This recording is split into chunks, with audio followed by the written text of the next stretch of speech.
No one knew that I was a sex addict until the company's team building exercise. I had forgotten to bring my medicine along for that night and was assigned to a tent with a male colleague. I was in tears as I climaxed right before his eyes, and now that there was no turning back, my impulses spiraled further away from control. No one knew that I was a sex addict until the company's team building exercise. I had forgotten to bring my medicine along for that night and was assigned to a tent with a male colleague. I was in tears as I climaxed right before his eyes, and now that there was no turning back, my impulses spiraled further away from control. Due to my addiction, my heart had been pounding the moment the supervisor came and told us we were staying the night at the hot springs. If I even had an instant of skin contact with a man, my libido would flare up in minor cases, and in worse cases, I would straight up get an orgasm. I had never told anyone because it was just so embarrassing, and when I was younger, I had presumed I'd simply get better once I was an adult. That was until I realized the symptoms were getting even more out of control, and there was that one time I almost moaned out loud in public, fighting back the embarrassment that almost killed me. I went to the doctor and got some medicine. However, I had forgotten to bring my medicine as this team building exercise was organized out of the blue and very far from my home. Even as I fought against the fear eating me inside, warning myself to restrain myself and stay well behind, our supervisor suddenly announced, "Sorry guys, all the rooms have been booked, but we have tents. There aren't many, so we're just going to have to make do. Ruth, you're going to Dean's tent." And that was how we got to the situation right now.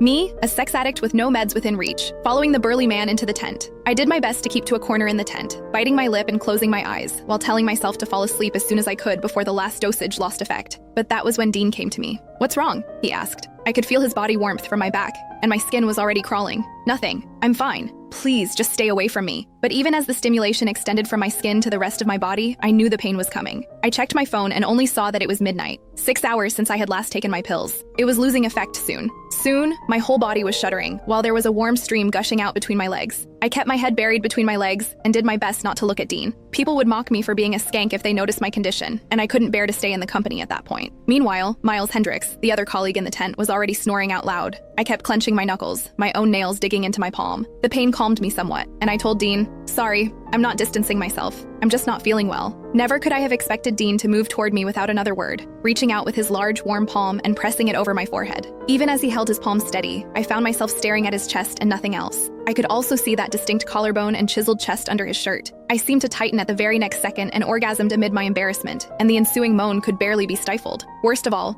I was trembling even worse after I orgasmed, and Dean could clearly feel me shaking. "That's strange. Why are you so flushed? You don't even have a fever," he murmured, not giving up feeling my forehead and cheeks just then. I trembled even more and turned my face away, but it was the back of the tent right behind me. Having nowhere else to go, I clenched my jaw so I wouldn't moan again, even as I decided I couldn't stay in this sealed room when all I could smell was Dean. He wasn't a smoker, so his faint soapy and hormonal scent was especially recognizable. I could feel all the pores around my opening, as the orgasm left me painfully sensitive to everything. In the heat of the moment, I pushed Dean away and sent him stumbling